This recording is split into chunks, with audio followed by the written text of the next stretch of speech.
Hello friends, बहुत बहुत स्वागत है आपका IBC एकेडमी पर। फ्रेंड्स, आज के इस क्लास में आप 60 BPSC और CDPO के लिए 30 क्वेश्चन का सेट देख रहे हो। एक बात देख लीजिएगा, एक आपको यहाँ पे नंबर दे दिया जा रहा है, स्टार्टिंग में आपको बता दिया जा रहा है। अगर आप में से किसी को भी PDF चाहिए होगा तो आप इस नंबर पर 9576843550 नंबर पर मैसेज करके जिस भी क्लास का PDF चाहिए होगा, जो अभी तक आप क्लास देख चुके हैं या आगे जो भी देखेंगे, अगर किसी का PDF चाहिए होगा आप WhatsApp पे मैसेज करिएगा, PDF आपको मिल जाएगा। आइए स्टार्ट करते हैं आज का क्लास। सर्वग्राही मिट्टी के रूप में किसे जाना जाता है? ऑप्शन नंबर यहाँ पे C हो जाएगा सही जवाब। लाल मिट्टी को जाना जाता है। लाल मिट्टी के बारे में थोड़ा समझिए कि मिट्टी का जो रंग है ऑक्साइड उसमें होता है, इसी की वजह से उसका रंग लाल हो जाता है। इस मिट्टी में तंबाकू, तिलहन, दाल, आलू वगैरह के फसल को काफ़ी अच्छे से उपजाया जाता है। मिट्टी के अध्ययन के बारे में अगर पूछे कि मिट्टी के अध्ययन को क्या कहा जाता है तो पेडोलॉजी कहते हैं मिट्टी के अध्ययन को, ध्यान रखिएगा। आइए देखते हैं नंबर सेकंड। दक्षिण अमेरिका के मध्य अक्षांशीय घास के मैदान का क्या नाम है? देखिए ऑप्शन नंबर यहाँ पे B आपका सही जवाब हो जाएगा। पंपास नाम से आप जानते हैं। नेक्स्ट क्वेश्चन है घरेलू, देखिए गैर घरेलू गैस सिलेंडर के बारे में पूछा है कि उसमें भरी LPG का जो भार है वो कितना kg होता है। घरेलू ना पूछ करके गैर घरेलू पूछा है, यानी कि व्यावसायिक जिसे आप कहते हैं, तो उसका भार होता है कितना? ऑप्शन नंबर आपका यहाँ पे C हो जाएगा, 19 kg भार होता है। और अगर घरेलू गैस सिलेंडर के बारे में पूछे तो ऑप्शन नंबर आपका यहाँ A हो जाएगा, 14.2 kg होता है।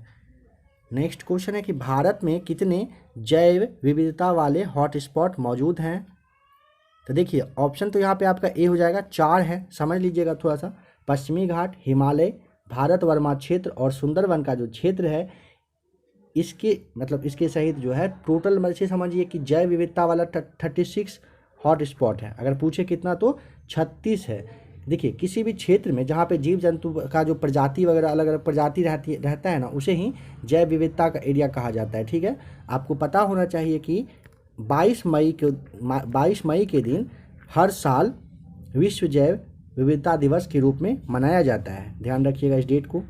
नेक्स्ट क्वेश्चन देखते हैं, भारत में कौन सा स्थान ज्वारीय तरंगों द्वारा ऊर्जा उत्पादन के लिए आदर्श स्थिति प्रदान करता है? ऑप्शन नंबर C यहाँ पे सही जवाब हो जाएगा, कच्छ की खाड़ी। महासागरीय तरंग का जो यूज होता है वो विद्युत उत्पादन के लिए किया जाता है। अगर पूछे कि पहली बार ज्वारीय तरंग के द्वारा, समझिएगा पहली बार ज्वारीय तरंग के द्वारा बिजली कब कहाँ पर उत्पादन किया गया था, तो सबसे पहले फ्रांस में किया गया था। ठीक है, अगर पूछे किस देश में तो फ्रांस आपको नाम ध्यान रखना है। नेक्स्ट क्वेश्चन है कि ग्रेट सॉल्ट झील कहाँ पर है? देखिए ऑप्शन नंबर यहाँ पे C हो जाएगा, अमेरिका में है। थोड़ा सा समझेंगे, ग्रेट सॉल्ट जो ये है झील है, अमेरिका के जगह का नाम अगर पूछे तो उटाह नाम है। ठीक है, उटाह में है। देखिए इसकी जो लवणता अगर पूछ ले कि ग्रेट सॉल्ट झील का जो लवणता है वो कितना % है, तो 220% ध्यान रखना है, क्योंकि लवणता भी BPSC में आपका पूछ सकता है। अगर सबसे अधिक लवणता वाला झील आपसे पूछे तो आप नाम याद करने की कोशिश करिए, सबसे अधिक वाला तो हो जाएगा वान झील है, जो कहाँ पर है अगर यह भी पूछ ले तो यह भी समझ लीजिए कहाँ पर, तो तुर्की में है। इसकी लवणता कितनी है तो 330% है। ठीक है, वान झील की लवणता 330% है। आइए देखते हैं नेक्स्ट क्वेश्चन।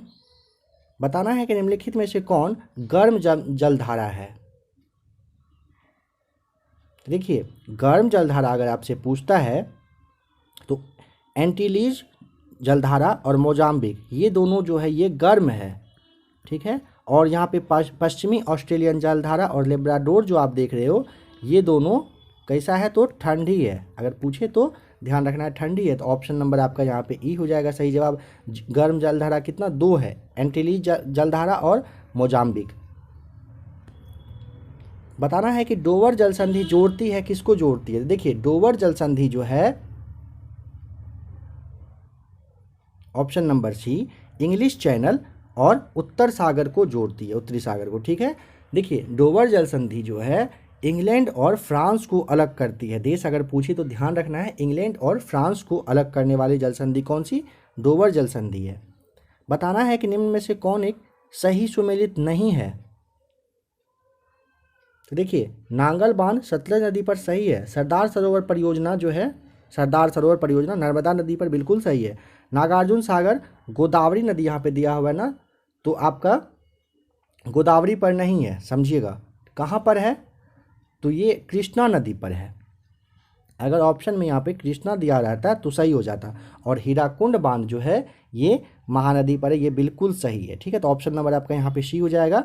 ये सुमेलित नहीं है नागार्जुन सागर बांध। नेक्स्ट क्वेश्चन है, भारत के सिंचित क्षेत्रों में कृषि योग्य भूमि निम्न में से किस कारण से लवणीय हो रही है? बहुत ही इजी है, आप ऑप्शन देख के समझ पाए होंगे। अति सिंचाई की वजह से क्या हो रहा है? रासायनिक खाद को जो बहुत ज़्यादा यूज हो रहा है उसकी वजह से मिट्टी में जो मतलब जरूरी जो उसका कहिए कि तत्व वगैरह होता है उसकी कमी आ रही है। ठीक है, तो अति सिंचाई की वजह से ऐसा हो रहा है। बताना है कि 2019 का जो दादा साहब फाल्के पुरस्कार है वो किसे दिया गया था? ऑप्शन नंबर आपका डी यहाँ पे सही हो जाएगा, रजनीकांत को दिया गया। समझेंगे, 2019 का जो दादा साहब फाल्के पुरस्कार है वो 67वां था। ठीक है, और वो रजनीकांत को मिला। अगर 2018 वाला पूछता है तो अमिताभ बच्चन को मिला था। 2018 का किसे? अमिताभ बच्चन को मिला। ठीक है, और यहाँ पे एक दो बात समझ लीजिएगा कि दादा साहब फाल्के पुरस्कार जो है वो प्रारंभ जो है दादा साहब के जो जन्म शताब्दी था 1969 में, क्या था? जन्म शताब्दी था उससे वहीं से स्टार्ट हुआ है। और पहला दादा साहब फाल्के पुरस्कार अगर पूछ ले तो आपको नाम ध्यान रखना है, देविका रानी। पहला अगर पूछता है तो देविका रानी को मिला था। वर्ष 2020 के लिए गांधी शांति पुरस्कार किसे दिया गया? तो देखिए गांधी शांति पुरस्कार 1995 से स्टार्ट हुआ है। ठीक है, और जो कि उनकी महात्मा गांधी की 125वीं जयंती था तभी से स्टार्ट हुआ है। 1995 में पहला गांधी शांति पुरस्कार अगर पूछे तो तंजानिया के राष्ट्रपति, आपको नाम ध्यान रखना है, जिनका नाम जूलियस नायरेरे करके था। जूलियस नायरेरे करके उनका नाम था, उन्हें दिया गया था। ठीक है, और अगर यहाँ पे 2020 का पूछा है तो ऑप्शन नंबर सी हो जाएगा, शेख मुजीबर रहमान को मिला है, ध्यान रखिएगा। नेक्स्ट क्वेश्चन है कि ऑस्ट्रेलियन ओपन 2021 का पुरुष एकल खिताब जो है वो किसने जीता? ऑप्शन नंबर बी हो जाएगा, नोवाक जोकोविच। देखिए ऑस्ट्रेलियन ओपन 2021 नोवाक जोकोविच जो कि सर्बिया के हैं, और उपविजेता अगर पूछे तो यहाँ आप नीचे देख पा रहे होंगे ये उपविजेता थे। ठीक है, और अगर महिला एकल में पूछता है तो नाओमी, नाम ध्यान रखना है। महिला एकल का अगर पूछे तो नाओमी ओसाका जो कि जापान की थी, और उपविजेता अगर पूछ ले तो उनका नाम जेनिफर बैड्री वगैरह कुछ करके था। ठीक है, तो ऑप्शन नंबर आपका यहाँ पे बी क्वेश्चन के अकॉर्डिंग सही है। ब्रिक्स शिखर सम्मेलन 2021 की अध्यक्षता किसने की? तो ऑप्शन नंबर ए हो जाएगा, वर्चुअल तरीके से हुआ था। और जो 13वां ये ब्रिक्स शिखर सम्मेलन था 2021 का, भारत के प्रधानमंत्री के द्वारा किया गया था। नेक्स्ट क्वेश्चन है कि 2024 में ग्रीष्मकालीन ओलंपिक खेल कहाँ आयोजित किए जाएंगे? तो ऑप्शन नंबर आपका बी हो जाएगा सही जवाब, पेरिस में होना है। 2028 का अगर पूछता है तो लॉस एंजलिस जो कि अमेरिका में है, वहाँ पे होना है। नेक्स्ट क्वेश्चन है कि टोक्यो में कितनी बार ग्रीष्मकालीन ओलंपिक का आयोजन किया गया है? ऑप्शन ए हो जाएगा, अभी तक 2 बार किया गया है। 2021 विश्व प्रेस स्वतंत्रता सूचकांक में भारत का स्थान बताना है आपको कि क्या है। फ्रेंड्स, अगर अभी तक आपने प्लेलिस्ट में आकर नहीं देखा है तो एक बार देखिएगा, काफ़ी सारा प्रैक्टिस सेट वगैरह अपलोड किया गया है आपके 67वीं बीपीएससी और सीडीपीओ के लिए। बिहार स्पेशल वगैरह करेंट से भी बहुत कुछ बताया गया। तो ऑप्शन नंबर आपका यहाँ पे डी होगा, 142वां स्थान है। नेक्स्ट क्वेश्चन है 2021 का अंतर्राष्ट्रीय वन दिवस का विषय क्या था, क्या है बताना है। क्या था अब तो हो गया ना, आपको बताना है। तो देखिए ऑप्शन नंबर डी हो जाएगा, forest restoration a path to recovery and well being. और एक बात यहाँ पे देखिए, हर साल 21 मार्च को अंतर्राष्ट्रीय वन दिवस मनाया जाता है। अगर पूछ ले कब, तो 21 मार्च को हर साल अंतर्राष्ट्रीय वन दिवस मनाया जाता है। बिहार राज्य में वर्ष 2020-21 के दौरान आर्थिक विकास दर बिहार की क्या थी? ऑप्शन नंबर डी हो जाएगा, 10.5% था। नेक्स्ट क्वेश्चन है कि सामिया सुलूहू हसन वर्ष 2021 में किस देश की पहली महिला राष्ट्रपति बनी है, आपको बताना है। तो देखिए तंजानिया हो जाएगा ऑप्शन नंबर आपका यहाँ पे बी सही जवाब, ठीक है। और अगर तंजानिया के प्रधानमंत्री पूछे तो कासिम नाम है उनका। अगर तंजानिया के प्राइम मिनिस्टर के बारे में पूछे तो उनका नाम है कासिम। तंजानिया का जो राजधानी है उसके बारे में अगर पूछे तो वो भी जान ही लीजिए, डोडोमा करके है, नाम है डोडोमा। और अगर वहाँ की मुद्रा पूछता है तो तंजानिया शिलिंग करके है। देखते हैं नेक्स्ट क्वेश्चन। नागोजी ओंकोनो इवेला किस संगठन की पहली महिला महानिदेशक बनी है? नाम नागोजी ओंकोनो इवेला नाम है, वो बताना है किस संगठन की। तो ऑप्शन नंबर सी हो जाएगा, विश्व व्यापार संगठन की पहली महिला महानिदेशक बनी है। वैश्विक लोकतंत्र सूचकांक किस संगठन के द्वारा जारी किया जाता है? ऑप्शन नंबर डी हो जाएगा, द इकोनॉमिस्ट इंटेलिजेंस यूनिट के द्वारा। अगर टॉप पर कौन सा, तो नॉर्वे रहा था। और लास्ट में अगर पूछे कि कौन सा देश था, तो उत्तरी कोरिया, जो कि 167वें नंबर पर रहा था। भारत का सबसे बड़ा तैरता हुआ ऊर्जा संयंत्र किस राज्य के रामगुंडम में स्थापित किया जाएगा? तो ऑप्शन नंबर आपका यहाँ पे सी हो जाएगा, बिल्कुल सही जवाब, तेलंगाना में। नेक्स्ट क्वेश्चन है, किस राज्य में भारत की पहली सौर ऊर्जा से चलने वाली ट्रेन का उद्घाटन किया जाएगा? तो किया जाएगा नहीं, किया जा चुका है। ऑप्शन नंबर डी हो जाएगा, केरल। नेक्स्ट क्वेश्चन की किसी वस्तु का भार अपेक्षाकृत होगा, बताना है। देखिए ऑप्शन नंबर आपका सी यहाँ पे ध्रुवों पर अधिक होगा। देखिए ध्रुव पर गुरुत्वीय जो त्वरण का मान है वो सर्वाधिक होता है, ठीक है, और इसी की वजह से ध्रुव पर क्या हो जाएगा, अधिक हो जाएगा। नेक्स्ट क्वेश्चन है कि घड़ी के पेंडुलम का वेग सर्वाधिक होगा।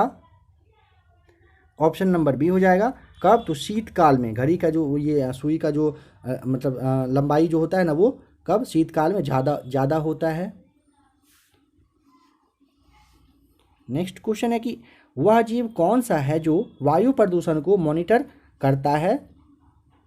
ऑप्शन सी हो जाएगा, लाइकेन वायु प्रदूषक के मतलब संकेत के रूप में होता है, वो कहीं के संकेतक के जैसा होता है। तो ऑप्शन नंबर यहाँ पे सी हो जाएगा सही जवाब।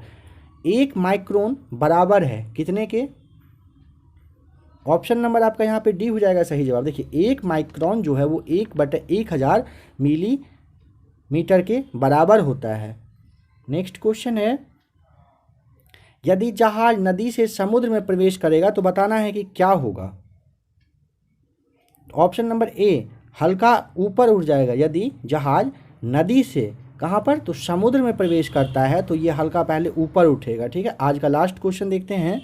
बताना है कि 1 किलो बाइट कितने बीट होता है। समझिएगा 1 किलो बाइट में पूछा है कि बीट कितने होते हैं, ये आपको बताना है। तो देखिए समझिएगा 1 किलो बाइट में 1024